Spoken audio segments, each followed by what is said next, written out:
Today, we're going to learn how to personalize our Windows 10 desktop. Let's start with changing the desktop background. Do any of you know how to do that? I think you right-click on the desktop. That's right. So, the first step is to right click on an empty area of the desktop. What do you do next? You choose Personalize from the menu that pops up. Exactly. After you click Personalize, you will see the personalization window. Now, can anyone tell me what to look for next? You look for Background and click on the drop-down menu. Correct.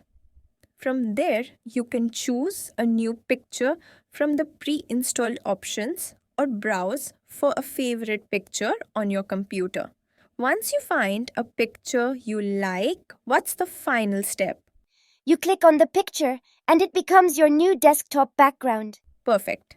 Now let's move on to picking a theme. Who can start us off? You right-click on the desktop again and choose Personalize. Right. And then, Look for themes and click on it. good. Once you click on themes, you will see various theme options. What should you do next? Click on a theme to preview it. Yes, and if you like what you see, Click on Apply to use that theme. excellent.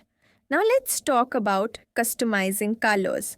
What's the first step? Stay in the Personalize window, find colors and click on it. Correct. Now, you can choose a color from the list. What else can you do if you want Windows to choose a color for you?